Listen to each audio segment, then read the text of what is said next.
comme les autres. This is an unusual day. Welcome everyone. I'm opening the meeting officially. There are votes today, and so that is going to interrupt the work today. We're at the 43rd meeting of the Standing Committee, and in accordance with Standing Order 1082 and the motion adopted by the committee on Thursday, April 23, 2026, the committee will resume its study of women's shelters and transitional housing. During the second hour, we were supposed to begin a new study on menopause. Before beginning, I spoke to colleagues, and I have everyone's consent so that we can move forward with the first hour on shelters, but we move the first hour of our study on menopause.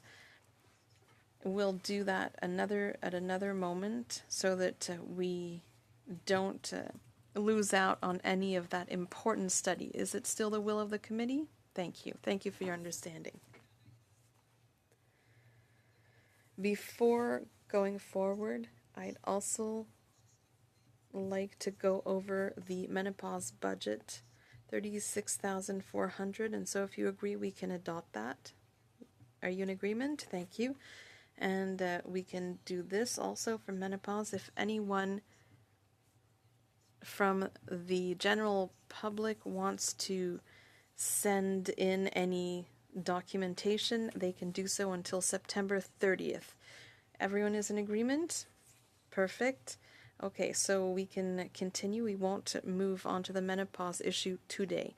The deadline is September 30th, and I forgot to mention that the documents have to be 1,000 words maximum. So I will continue. This is a hybrid meeting. People can participate online or in person. I would ask you to wait until I recognize you by name before speaking. For those participating by video conference, click on the mic icon to activate your mic, and please mute yourself when you're not speaking. If you wish to speak, please raise your hand. For those on Zoom, please use the raise hand function. For those on Zoom, at the bottom of your screen, you can select the appropriate channel for interpretation, either Floor, English, or French. For those in the room, you can use the earpiece and select the desired channel. I'd like to remind witnesses that committee members may ask questions in either French or English. If you will need interpretation, please take a moment now to prepare your earpiece and select the listening channel you need in advance in order to take full advantage of the time allotted for questions and answers. A reminder that all comments should be addressed through the chair, but you can answer the member asking a question rather than addressing me. Before we welcome our witnesses, I'd like to provide this trigger warning. We'll be discussing topics related to gender-based violence. This may be triggering to viewers with similar experiences. If any participants feel distressed or need help, please advise the clerk. For all witnesses and all members of Parliament, it's important to recognize that these are difficult discussions, so let's try to be compassionate in our conversations. I'd like to welcome our witnesses. Nous allons maintenant accueillir nos témoins, Faye Peterson House, Debbie Sweep. Problématique de la violence. Claudine Thibodeau, lead issues involving intimate partner violence, SOS violence conjugale. The Women's Center for Social Justice, nous avons Annika McGregor et Sonia Boyce, directrice. Bienvenue, on va commencer avec les propos liminaires. Madame Sweep, vous avez la parole pour 5 minutes et merci. Bonjour à tous, merci de l'occasion que vous me donnez de m'adresser à vous aujourd'hui. Je vais essayer d'être le plus lente possible. Je suis Debbie Sweep, je suis la directrice. Ontario. Madame Sweep, je m'excuse de vous interrompre. Il semble que nous ayons un problème d'interprétation. Forgive me for interrupting, Ms. Sweep. There was a problem hearing the interpretation. Can you say a few words, Ms. Sweep, just so that we can test? Yeah, my name is Debbie Sweep, the Executive Director of Faye Peterson House. Good. I've been working here for 28 years. Happy to speak to you today about violence against women and the role shelters Everything play. is fine, Madame. Go ahead. Thank you. Okay. Again, my name's Debbie Sweep. I'm here at Faye Peterson House in Northern Ontario, where spring has not really reached us yet. So I'm happy to be with you to talk about the role shelters play in violence against women here in Canada, specifically in Ontario. Today, I wanted to talk to you about second stage housing. We have just built on our same property here, 8 units. It took us 10 years to build this property, and we finally got funding from the feds, from the city of Thunder Bay, and from, of course, fundraising within this community.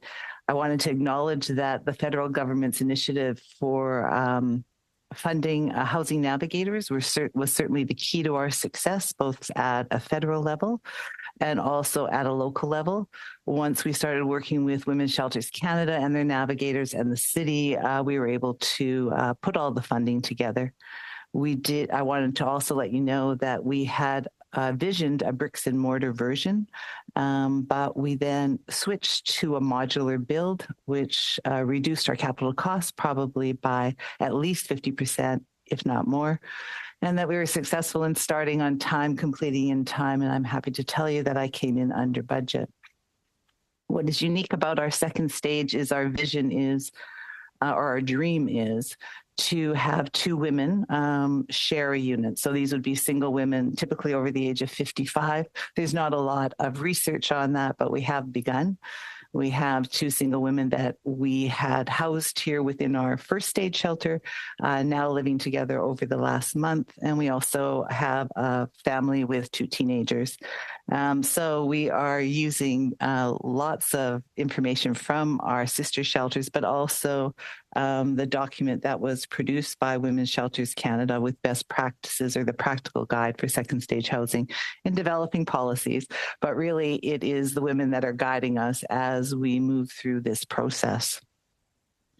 I think that one of the things that is of most importance at this moment as we implement second stage housing is that there is no operational funding. I'm sure you have heard that before.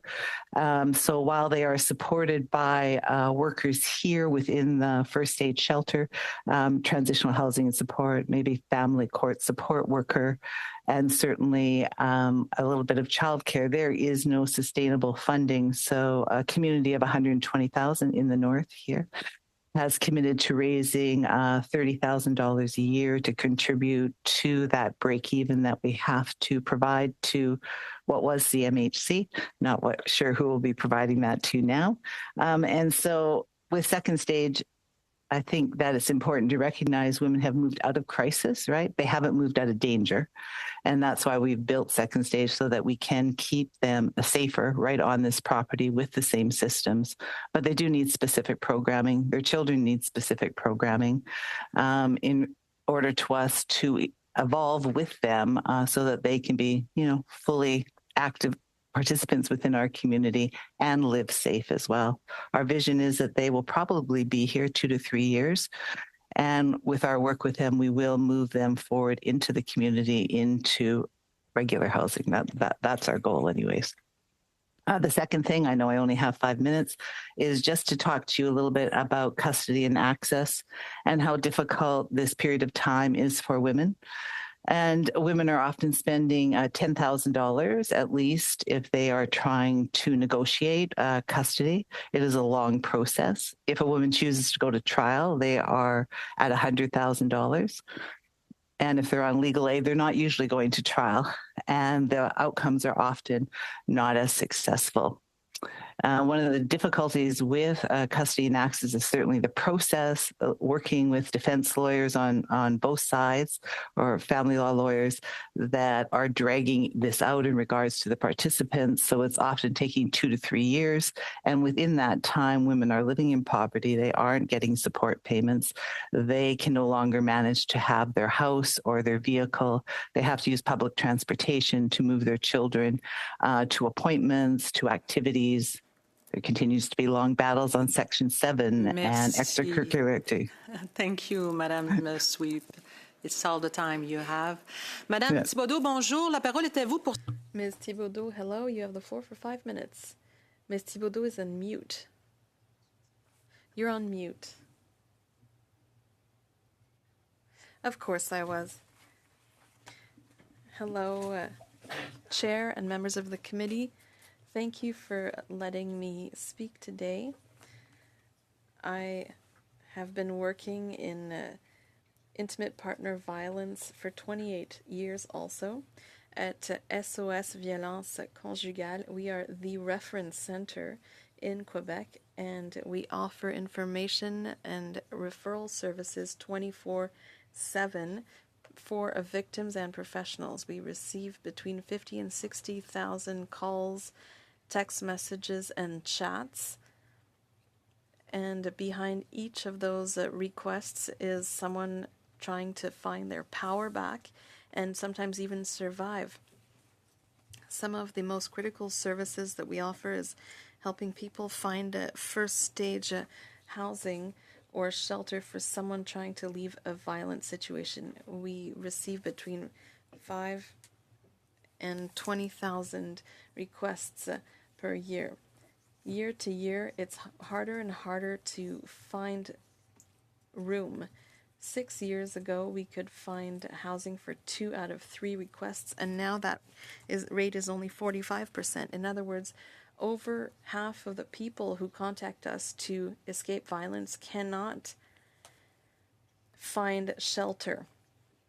That figure shows and hides an even harder reality. In Montreal, where most of the requests come from, the rate is only 37%. In Laval, it's 41%. In Mauricie, some 40%. And it's similar in the Outaouais region. That is very concerning. But when you take into account the fact that available housing is not always in the area that the person wishes to stay, we often suggest that people go further afield. We measure the proportion of referrals within a sector. So, for example, women from Montreal referred to Sainte-Thérèse or Joliette, women from Sherbrooke referred to Lac-Mégantic, and we realized that over half of victims that we were able to turn towards shelter had to move out of their neighborhoods and their cities. So that means someone has to leave their city, leave their networks, leave their jobs. There are legal ramifications, social ramifications, and more. Once we put someone in touch with housing, many women will refuse to move because the distance means that they have to give up too much. So that's why when you refer someone outside of their city, it's not necessarily a success. Our real capacity to refer women to housing within their city is only 24%. So that means that 1 out of 5 women only can be referred to a resource that meets her needs. Some days are even harder. On May 16th, 2025, we received 79 requests for housing from Quebec, and only 18% of those people were able to be referred to housing, to a shelter with room, and most of them were located outside of the sector where they wished to stay. There are other obstacles. For example, we realized that allophone women received referrals in only 37% of the cases, probably because it's harder for allophone women to accept referrals outside of their neighborhood or city. That leads us to the conclusion that the situation is critical in Quebec. When someone decides to leave a violent partner, that window of opportunity is very delicate. It's limited in time. If there's no shelter available at the moment when they're ready to leave, the consequences can be very serious for the victim and for the children involved. The figures show us that needs are far beyond the capacity. As a society, we have to listen to what the data is telling us. Behind each percentage is women and their children looking for a safe space to rebuild their lives. When victims of domestic violence want shelter, we should always have a solution to offer them, and it should be an accessible solution. Thank you. Thank you, Ms. McGregor and Ms. Boyce. Welcome. I think Ms. McGregor is going to speak, so you have 5 minutes. Honourable members, and thank you for this opportunity. I am Nneka McGregor, co-founder and executive director of the Women's Centre for Social Justice, but we're better known as Women at the Centre, and I'm appearing today with my colleague Sonia Boyce. We're a survivor-led organisation of diverse women, gender diverse and trans survivors. Our community shapes our priorities, our research and our policy recommendations. Over the past 5 years, Women at the Centre led a groundbreaking initiative titled Truth and Transformation, Advancing Gender Equity for Black Women, Girls, Gender Diverse and Trans People in Canada. It was funded by Women and Gender Equality Canada, and we engaged over 700 participants from across every province and territory. It is, to our knowledge, the first pan-Canadian study to centre Black survivors and advocates' experiences of gender-based violence in their own words. The peer-reviewed literature on this specific population and their experiences of the shelter system is very thin, and this study, in significant part, begins to fill that gap. Black survivors are the proverbial canary in the coal mine. Their experiences reveal the structural gaps within the shelter and transitional housing systems that might otherwise go unnoticed, gaps that affect many survivors across Canada, though experienced differentially across populations. We know that you've heard that women and children are turned away from shelters every day, and Women at the Centre's evidence is on the survivors who never reach the door. And we're going to share 3 key findings from our research. Canadian scholar Patrina Duhaney found that Black women who sought institutional help for intimate partner violence frequently experienced increased scrutiny, monitoring, and criminalization as a direct result of disclosure. Our research confirms this pattern at scale, with survivors describing encountering the trope of angry Black woman when seeking safety. Expressions of fear, distress, self-advocacy were viewed as aggression. They described having to adjust their tone, body language, facial expressions, all the while when they're in crisis and they're trying to find support. Survivors also described avoiding shelters entirely because entering a shelter meant contact with police, with child welfare, and immigration systems, which are sites that research has shown to be embedded with gendered anti-Black violence. When they did access shelters, Black survivors described spaces without culturally appropriate food, products for Black skin or Black hair, and staff not equipped to recognize violence that was both gendered and racialized. And in the North, survivors described a Black woman who was fleeing violence, who was turned away from the only shelter in the community. I'm going to pass it to Sonia. Survivors also told us that when GBV systems fail, they turn to their kinship networks. This includes grandmothers, aunties, sisters, faith groups, and Black-led organizations like ours.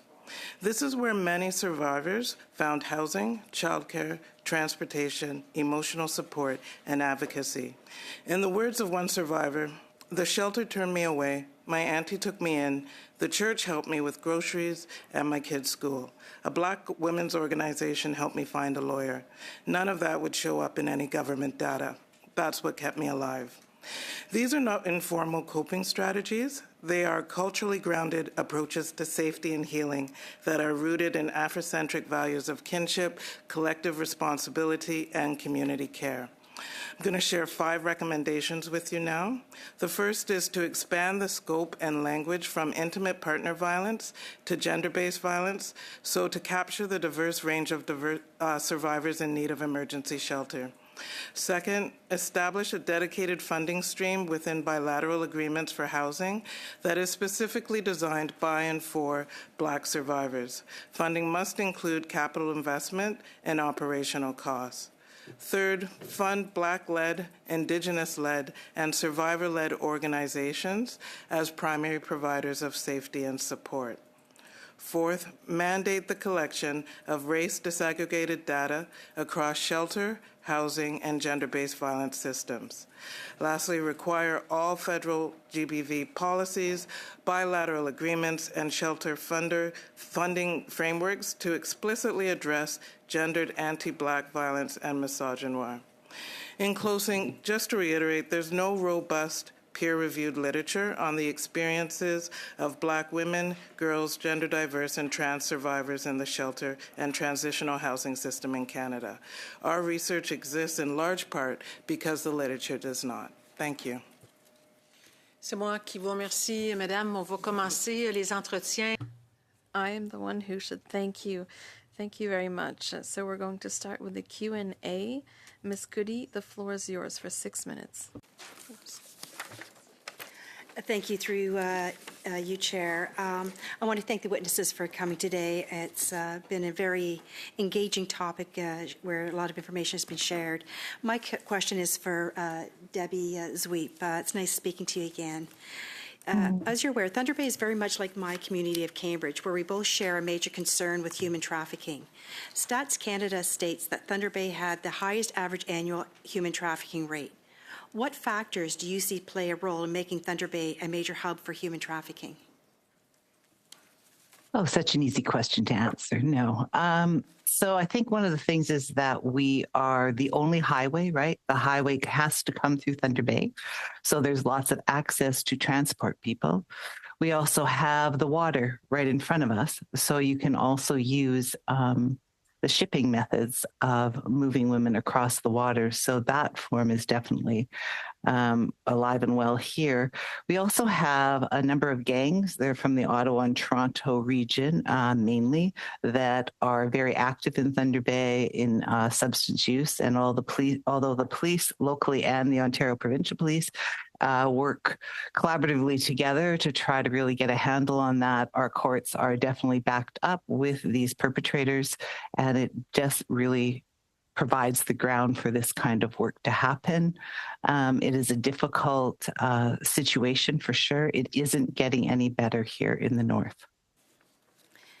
And do you see the shelter systems being able to accommodate survivors from human trafficking?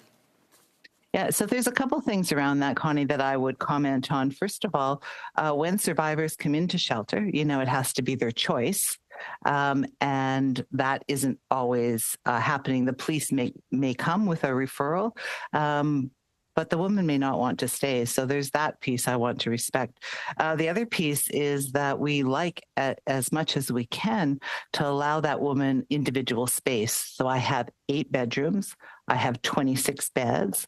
So if we are not full, then I'm definitely providing an individual space for someone that has been trafficked. But that is not always possible. And both Beandigan, my sister's shelter down the road, and myself are often in the position of being full. So that does make it more difficult. I have women asking directly on the crisis line, will I get a room to myself? And if we can't provide that, then they aren't coming in for service. Okay, so you're mentioning the justice system. So I'm wondering, Section 810 of the Criminal Code is not effectively being applied within the justice system to protect victims of intimate partner violence against women. Would it be safer for women these violent offenders were kept behind bars rather than being released on bail? And would this improve the safety of shelter spaces, especially if the location of shelters were made known to the abusers? Yeah. So that's an interesting topic for sure, because we have very limited jail space here in Thunder Bay. So we are often seeing perpetrators of women abuse released and then are in our community, which definitely escalates the opportunity for risk for both women and children. I don't believe everyone deserves to be behind bars. First offenders, for instance, I want to see them in that early intervention program. However, I do want repeat offenders to have that accountability within the justice system. I'm hopeful when the jail opens, you know, the new one that they're building, and the additional spaces, that we will have some more kind of accountability. I do believe our crowns are working very hard in regards to listening to risk assessments that we provide to them to keep perpetrators within the jail system or within corrections. However, there just isn't the space. I don't think that there is an unwillingness, though. But yes, I do believe repeat perpetrators. We have Court Watch report. We have many reports on that the repeat offender has to do some time. Okay, great. Thank you. I'd like to move on to Claudine Thibodeau with some questions, if I might. Elder abuse is an underreported yet growing concern, and senior women are less likely to reach out. Are you hearing more from seniors experiencing violence? I think we are, but there's still quite a lot of work to be done. We've actually released some new promotional material lately, and some of which has been aimed for women over, say, 55, because we've portrayed a grandmother. So in our new sign, so we really hope that we can better reach people to recognize violence as it is, but also recognize that the stakes are different when you reach a certain age. Leaving a violent partner, it's often a long-term safety plan. It's something that will bring more peace in someone's life, but rarely in a short term. It'll be in a mid to long term. So someone who, as you advance in age, differences in stakes will change decisions, because you may not have as long term, and you may choose to be as peaceful as possible. So that also needs to be taken into account. And we also need, we have shelters, we have second stage shelters. As I said earlier, they're too full. They might not be well adapted for someone over a certain age, be it for physical adaptation, but also the environment might not be a comfortable environment for some women. Also, what was going to happen afterwards. Same goes for women who have handicaps. If a partner plays a role of a support in any sort of way, physical support related to a handicap or financial support, how are these people going to have a really, truly safe life later on? Merci beaucoup, Madame Thibodeau. Je fais une petite parenthèse. Thank you, Ms. Thibodeau. Just a little note, as you know, the bells are ringing. Do we have unanimous consent to continue and vote using the application on our phones? Do I have unanimous consent? Vote. Je vote dans la chambre. I vote in the House. Non, je veux voter en chambre. OK. OK, parfait. Alors, on continue. Okay, we'll continue. Miss Nguyen. Merci. Bien, merci à nos témoins pour être avec. Thank you. And thank you to our witnesses. I will ask my questions in English. Really excellent testimony today, just helping us to understand the context of which shelters are operating in this country. Ms. Sweep, you talked a little bit about some of the best practice work and some of the resources with women's shelters. And so I would love for you to kind of highlight a couple of those pieces that you found in rolling out this transition housing. I'm also curious if you're experiencing a lot of wait lists for and what the demand is like, and whether or not you're able to kind of meet the needs that you're seeing in Thunder Bay. And then I want to ask a little bit about the role and whether or not the provincial government is supporting any of your work. You mentioned the municipality and the feds, but curious if the province is stepping in as well. Okay. So the best practices guide for Women's Shelters Canada, certainly right from the beginning in regards to programming, right, or what our rooms looked like, harm reduction. We really had there's quite a bit to do on harm reduction. There's the ideal, which I hope we get to someday, but what are we doing currently? For instance, when I set up a woman's goals with her as she comes into second stage, what is our relapse prevention? So we have a document where we'll work with the woman to say, okay, so for instance, I've had a slip with my substance use. Here's what you're going to see, right? Here's the people, here's the plan I have for myself. How will you know if I'm not able to incorporate that plan? So that was extremely useful. Whole conversation around a pet policy. I have a no pet policy, but however, there was lots of conversations about what pets and comfort pets, like those kinds of things. So the policy development, they just really gave us very key points and links to be able to do that. Second stage housing for us, my board built this. So the women and children going into that will be women and children that work with Faye Peterson, right? And so we have lots for sure. And so we are going through what we determine an assessment based mainly on risk. Marginalization is another one. And then the ability to live communally. So women come in here first. They get to know each other. We get to have a little bit of an idea whether they could live with another 55-year-old woman, as you've has already been articulated, the differences that happen at that age. And you asked me something, can I meet the demand? No, I don't think I'll ever be able to meet the demand for safety for people that leave this shelter. Right now, they're here about 3 months. That might sound little to the people in Toronto. However, that's double the amount of time that we used to have a wait list for. Okay, thank you. And is the provincial government resourcing any of your operational pieces at the moment? Certainly, first stage shelter is fully supported by MCCSS. Yes, definitely, but nothing for second stage. Okay, thank you. Madame Thibodeau, you talked also a little bit about the needs exceeding the capacity, and we heard from a witness last week who framed up the work of shelters and supports for women fleeing gender violence as core infrastructure. That's one piece of this, is responding to the emergency end. Do you have any reflections on what we can be doing on the prevention side and what some of that work could look like? C'est clair qu'il devrait y avoir énormément de travail fait en Clearly, there should be more work, more preventive work. Right at the moment, there's a masculinist, anti-feminist discourse that is going to increase men's power over women on different platforms. We're going to have to create campaigns for young people to counter that. At our organization, we created a website called itsnotviolent.com. It's a campaign specifically targeted to young people, and it's a turnkey platform for any organization that wants to use it within the province or beyond. The idea is that it's not only shelters or support workers. There's so much work to do. We need a wide, broad involvement from schools, from anyone who has to do with young people. There are going to have to be prevention campaigns, because at the moment people are being encouraged to extremes, young men in particular. There's an enormous vacuum between women and men. Women have more left-leaning, enlightened views on intimate partner violence, whereas men seem to be moving in the opposite direction. They think that women should be told off if they don't listen to what they say. So there's a huge increase in risk for those women. Thank you, Ms. Thibodeau. I think I just have 1 minute left.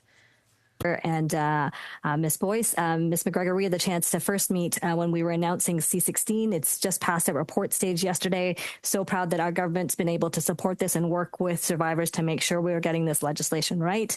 One of the things that I think is a concept that I would love for you to unpack with me is the idea of an ideal victim and what that looks like. I know that there are real barriers for racialized women in accessing some of the services and making sure that it's culturally appropriate. I was wondering if you could speak a little bit more in terms of how you approach that at your organization.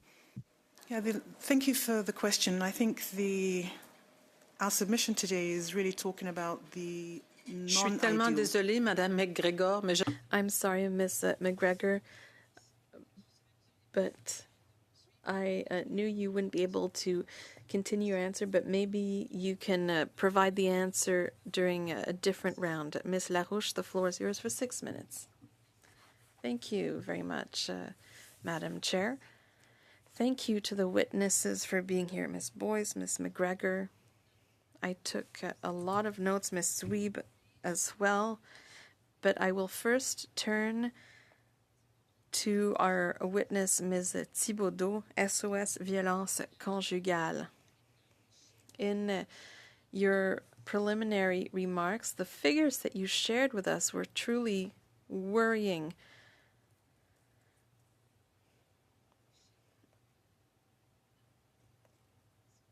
It's clear that needs are more and more complex. So here's my question. Is there some kind of transformation of the types of violence that we're seeing? For example, coercive control or technological violence? Because it's important to be able to recognize violence when it occurs. Answer. Yes, absolutely. And there are 2 tools on our website to help victims properly analyze the types of violence and the power that it exerts over them. It allows victims to express themselves more clearly. We've talked a lot about legal violence, for example. This morning, a woman was speaking about the fact that she was in a specialized study program with her partner. She had invested $600,000 already, and her partner did everything he could to get her kicked out of the program. So that's something I'd never heard before, but that is a form of violence. So it's important for people to identify the types of violence. The comments that we get via chat or text message are often from people who are unsure, who are saying, am I really experiencing intimate partner violence? Is this control? And often it's hard to put words to what's happening, even though what's happening is very serious, going all the way to strangulation. So sometimes people are more able to identify subtle violence, but other people are scared of using that word because they don't want to incriminate people, because it's often said that women exaggerate, that they misinterpret. And so we do a lot of work to help people identify this. And we have an interactive tool that was filled out 400,000 times in 5 years. So it really says a lot. 400,000 times over 5 years? Those are two interactive tools, one that allows you to identify forms of violence in your life, and the other one that helps identify someone's capacity to exercise the power that they should be able to exercise in their lives. So these tools are completely anonymous. They're on our website, and together they were filled out over 400,000 times. And ever since we put them on our website, we saw an increase of contacts with SOS Violence Conjugale go from 25,000 to 45 or 50,000 per year. So we can see that the tools have a big impact. Question. Well, once again, figures that are truly chilling, Ms. Thibaudot. I was speaking to the minister, and we were talking, and yes, we have a new bill, C-16, but that's not going to be enough to counter all of the intimate partner violence that we see. So C-16 is important, but it's not enough on its own. Now, if I understood correctly, the issue of housing and shelters is absolutely essential, because someone can't get out of a cycle of domestic violence if they can't have housing. It's a question of their own personal security and the security of their children. So I have 1 minute 30 seconds left. You said that in Quebec, 22.5% of housing responded to victims' needs. You said in a single day, May 16th, 18.5%. You talked about housing outside of the victim's territory, but what do you mean when you say housing that responds to their needs? Because it has to be housing that is appropriate. Answer. Well, sometimes we ask the caller where they're calling from, how many children there are, do they have any disabilities, or are there any special concerns? But if I speak to someone from Montreal, and the only place I can find is in Joliette or Trois-Rivières, there's a good chance that the person won't decide to go so far afoot to find shelter. There are even women who are told by some organizations, well, why did you move your children 200 kilometers away? Even though it was just a question of security. The child protection system can also play a difficult role, because sometimes they interpret violence as simply being conflict. Victims have to be allowed to defend themselves when they say they're experiencing violence. It's very difficult to have to tell people every day to call us the next day. I'm sorry, Ms. Thibodeau. What I find difficult is cutting you off, but I'm going to have to suspend. There's a vote. The bells are ringing. We have 15 minutes left. So for members who wish to go vote in the chamber, they have time to do so. And what I'm told is that if there's a quorum here 10 minutes after the end of the vote, I can continue the meeting. Obviously, if no one is here, then I won't continue the meeting on my own. So I'm going to suspend, and the clerk can tell us how long we had left. We had maybe half an hour left. So you have 15 minutes to go vote, and then within 10 minutes, if I have quorum, we'll start up again. Thank you.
We're going to start up where we left off. Thank you for your patience. So, Ms. Roberts, you have 5 minutes. The floor is yours. Madam Chair, and thank you to the witnesses for your patience. I know it's a little hectic with understanding these votes. We don't understand them either. It's okay. So I have a question, and I'm going to start with Ms. Debbie Wheat. Is that correct? Sweet. Sweet. Thank you so much. And thank you for the work that you do. And one of my questions that I have for you is this committee did a study in 2024. We traveled from coast to coast to coast on human trafficking. I have to tell you, it was very educational for me. One of the things I recently discovered was that the worst provinces in the country for human trafficking are Halifax, Ontario, New Brunswick, Saskatchewan, and PEI. And the worst city, I hate to tell you this, is Thunder Bay. So it is an issue. It's a huge issue.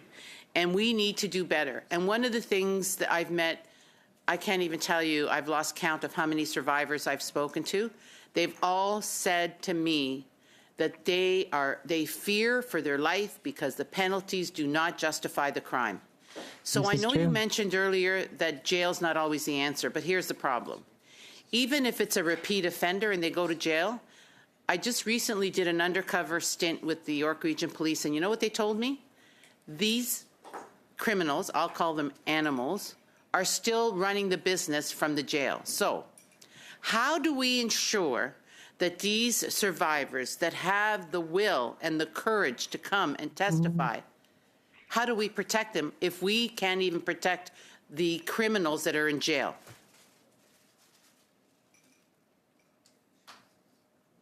I think you're on mute. Yeah, no, it said the host muted me, so thank you. It's a big question, right? So yes, I understand our designation of the highest HT in the country, and women seeking shelter may, or any kind of safety, may not be able to do that within Thunder Bay. And so we use the very elaborate shelter system where we transfer people and work with the assistance of our police force to do that. To the issue of criminals running their criminal activity out of jail, I think we're all well aware of that. And the only way I can't actually make that change, but perhaps an internal change of monitoring those activities, which I am sure they do, has to change, right? That there has to be a way for us to stop that activity from continuing. It continues in jail, and then that work also continues outside of jail. And as I said to you earlier, the backups within our criminal justice system here in Thunder Bay is a lot of it has to do with gang, substance, and of course HT criminals going before the court and being released, and in some cases they are being incarcerated for sure. That is part of the answer, incarceration as that first step for repeat or what I call serious offenders.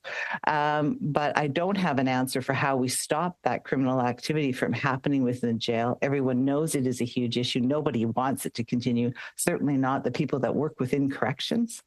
Thank you for that. My next question is to Ms. Claudine. I'm sorry, I have an issue with having how to pronounce your last name, but is it correct? Did you say that you have a lack of between 5,000 and 20,000 homes? Is that correct? I'm talking about shelter services. Shelter services. It's the shelter spaces, emergency shelter. So we do have a huge lack. We can refer less than half of victims who are seeking shelter. Here we are. We're being faced with an increase in intimate partner violence, 76%. As we all know, is a huge number. And so we don't have enough shelters. We don't have enough secondary housings that they can go to with their family and children. And I speak about a special organization called EVE, End Violence Everywhere, by Kate Alexander, who was so terrified for her life that she had to leave this country. So what suggestions do you have to this government on how we can improve the housing situation?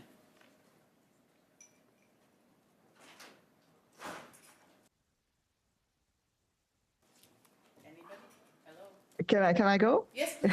Please. Thank you. OK. Il y a plusieurs choses qu'on pourrait faire. There are several things that we could do from an economic standpoint. Main reason why there's a lack of space is because housing has become very expensive. If we could help victims economically, I'm sorry for interrupting Ms. Thibodeau. Ms. Roberts' time is up.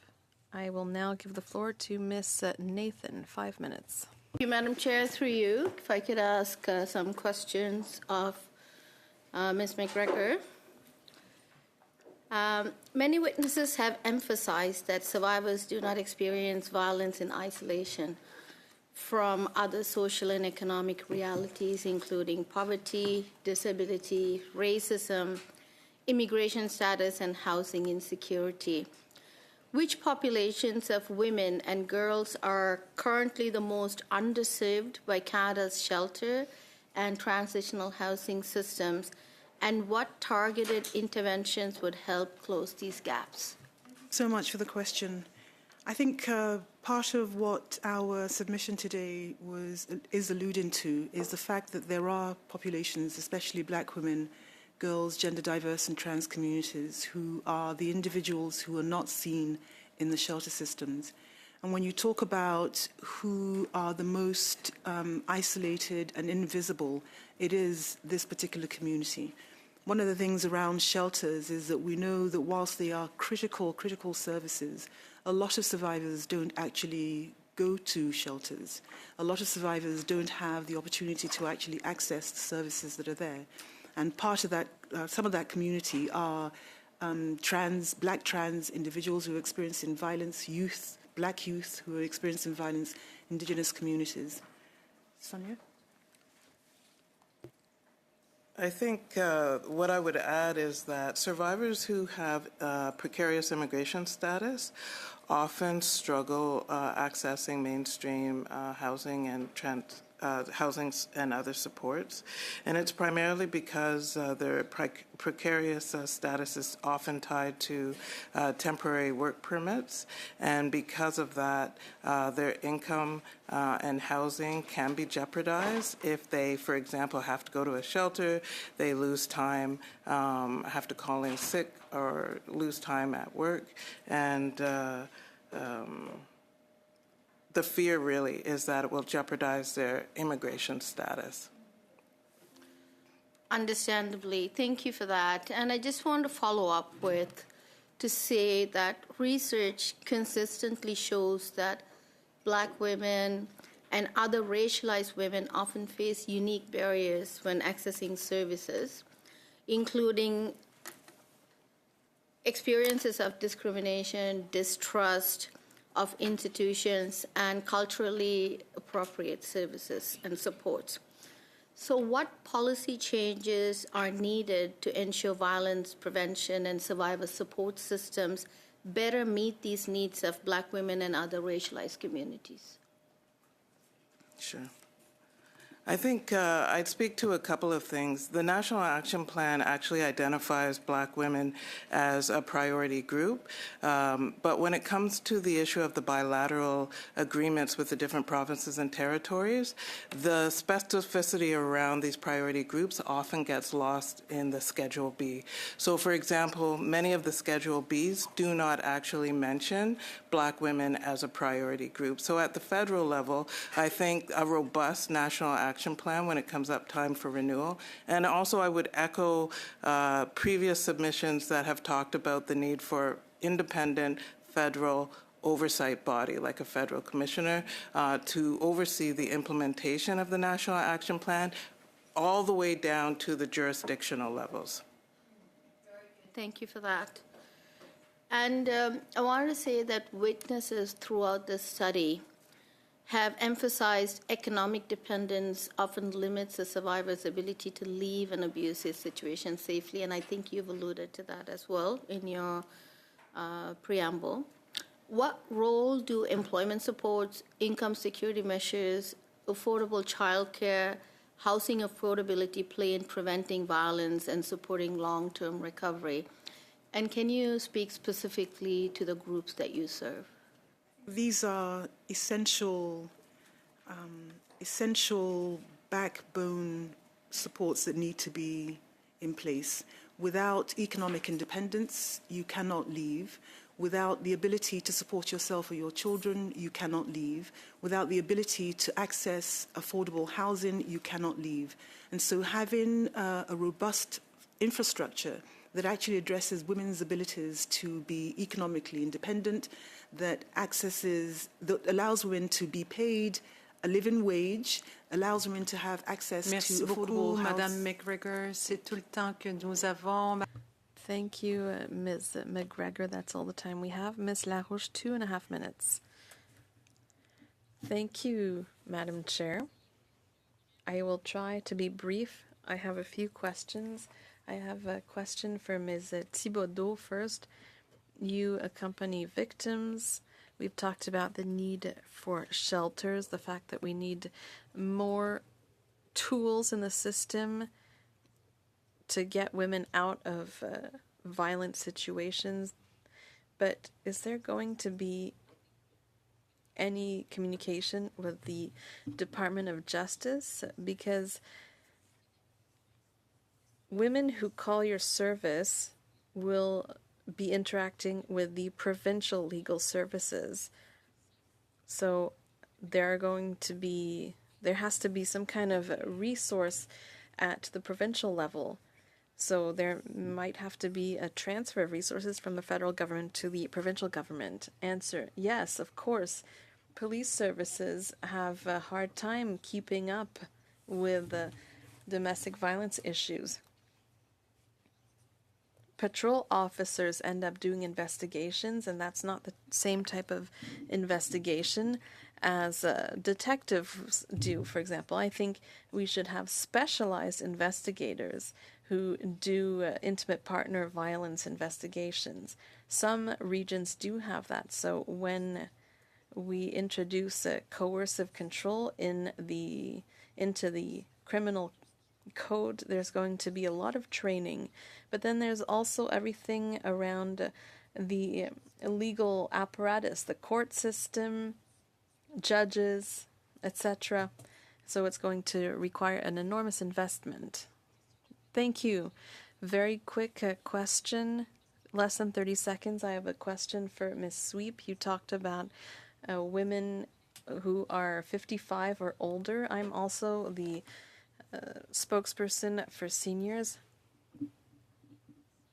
Have you observed that older women, because they have less income, have a harder time escaping violence? For sure, in Ontario, women over the age of 55, and the second stage that we built was targeted for women over 55, and the idea they are sharing units. So right now they're paying $517.50. Madame Sweep, je dois vous interrompre. Ms. Sweep, I'm going to have to interrupt to leave time for the other colleagues. Ms. Goodrich, 5 minutes. Thank you, Madam Chair. All our witnesses for being here today and accommodating our parliamentary schedule that is a little bit complicated sometimes, especially when we have all these votes. Mrs. Sweep, I really appreciate that you have designed and the work you guys do in supporting rural and northern communities. I'm the member of parliament for Fort McMurray Cold Lake, so a lot further north and a lot more rural, but similar sort of idea and similar sort of issues. I was wondering if you could talk about some of the demographic breakdowns you guys see in terms of how many people are from Thunder Bay versus how many people are from surrounding communities that utilize your services. For sure. Yeah, for sure. So we have 3 smaller shelters around us: Atikokan, 2 hours, Marathon 3 hours, Greenstone 3 hours. So we have 3 smaller shelters, and we have transportation policies, protocols, and how women can access both Thunder Bay and then the other way around. Demographically, for this shelter, I'll give you my shelter breakdown. We have seen a huge increase and I would say we've moved from 5 to 20, maybe 25% of newcomer and immigrant women over the last 2 years. And I believe that will increase, and that presents us with lots of opportunity to change. For instance, the language barrier and what app are we using, when are we accessing services, all of those things. 40%, I would say, are Indigenous and often from this community or those surrounding communities. And then I would say the rest would be Caucasian. One of the things that we have is in Sulaka and Red Lake, so very north from here, is that they have a transportation policy as well. It's how do we get women out of the far north, right, into our shelters. And then from there, if women aren't staying in Sulaka, we have another policy of how do we move women to locations where they might be better served. So that is sort of the demographic. We have my sister shelter here, Beandigan. They are almost 100% Indigenous and serve almost 100% Indigenous women. Most of those would be from Thunder Bay and surrounding areas. No, I really appreciate that. And I know when I have met with a variety of different shelters across northern Alberta, through my riding and further out, there's often those cases where some of the smaller communities don't have a shelter. And so they do have to send them. Yep. But then what are the policies to be able to get those people to get back into their communities so they continue having those supports? And do you guys have any programs or projects that you work on about trying to make sure that they can reintegrate into their community if it's safe to do so? Yes. So, for instance, in Sulaka and Red Lake, north of us, they do have a policy where the woman can return if it is safe, and they will assist them with transportation. Transportation is a huge expense. I think Sulaka's budget alone is close to $100,000. So the policy really is we bring them in. We are not likely returning them to their home community unless that is their wish and unless they are safe. More often than not, women are relocating to the communities, and they more than likely have family and supports within them. The issue becomes if that community is not safe, for instance, Greenstone, if it's not safe, then we have the protocol, they bring them into Thunder Bay. Then we can do some more planning. Maybe it's housing we end up on, but maybe it's also a different location with Ontario, Manitoba. We have policies right across Canada of how we move women in regards to risk. All right. And so then one of the questions I have, and you highlighted it when you were answering questions to my colleague, Ms. Cody, where you guys, because of your location being on the highway and your ease of transportation, it has given you a space where you're a bit of a hub for a lot of human trafficking. And so what kind of processes and programs do you guys have in place to mitigate that and raise awareness about what human trafficking is? Because I think a lot of people think human trafficking happens in some far distant, far away country, not to the person down the street. And I think awareness is so critical. So is there anything that you guys do and any message you would share with Canadians? For sure. So we work with Thunder Bay Counseling Center. Faye Peterson works with Thunder Bay Counseling Center around the prevention, the education piece. We have ONWA right down the street from us as well. So there is a lot of work being done in their Courage program and other programs for HT survivors. Victim Services provides financial support to them. So we try to work collectively in the cases where women are asking or needing and are able to move on in service. I think the issue becomes when the woman is in that situation and perhaps not sure of what actually is going on. So providing education that this is trafficking, as you've already identified, it is a continuum, and really educating the public on that. Merci, Madame Sweep. Et pour notre dernière entretien maintenant, Madame la députée Derksen, s'il vous plaît. For our last question, you have 5 minutes. Listened with great interest to all of the witnesses today, particularly when they talk about access to justice. I worked as a family law lawyer. I worked in a legal clinic where we helped women who were fleeing violence.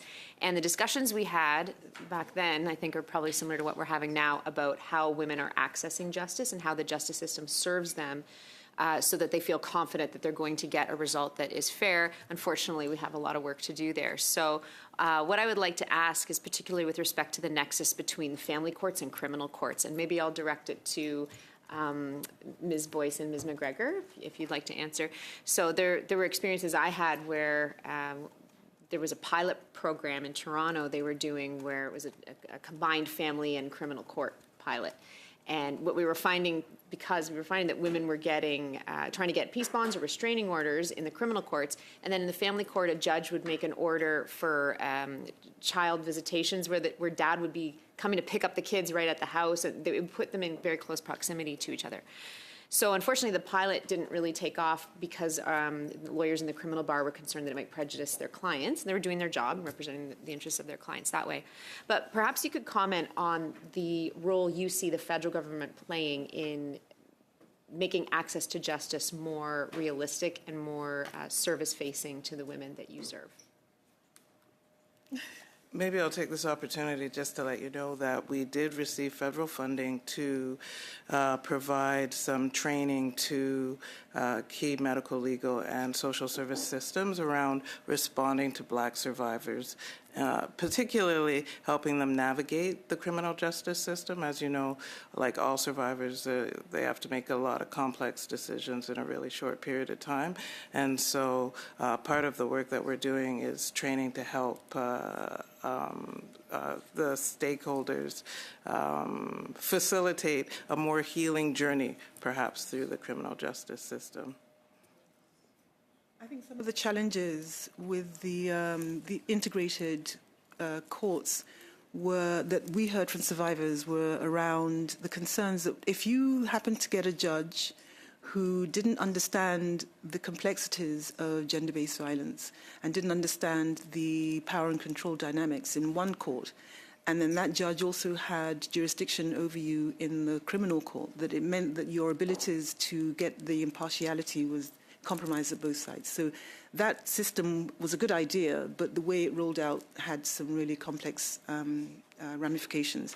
And in terms of what the federal government can do, there needs to be a lot more consultation with survivors around the nuances, right, of their experiences, because it isn't a one system fixes everything type scenario. You need to have a really good understanding of all the experiences that survivors are going through, and then sort of contextualize that as they navigate the criminal legal system as well as the family courts. Family courts are fraught with danger at every turn. They're fraught with inconsistencies that actually puts women at more risk. And so I think there's a call for more consultations with survivors. Thanks very much. And just leading from that, specifically with respect to women who need more maybe cultural sensitivity around the services that they're being offered. In my riding, I'm in Milton East, Halton Hills South, we have a very large South Asian community of women, and there's a fabulous organization called Humwe that is particularly offering services to women from that cultural demographic, because the way they understand a family dynamic might be different from the way I do or you do. So in the sphere that you work in, can you tell us a little bit about how you've been able to navigate the different cultural sensitivities that are coming through in your work? It is by and for. That's the way we've been doing it. You need to consult with the individuals who are living that experience. So if we're talking with South Asian women, the peer navigators are South Asian so that they understand, as you said, the cultural complexities. We try to match them with lawyers, if that's the case, with social workers, with counselors who have the similar or same cultural background as they do. Because it's so much harder to train people who are not from the community and to train them quickly and in time for them to actually provide the services that's needed. So for us, cultural competency, cultural confidence comes from working with and by and for the communities that's actually at stake.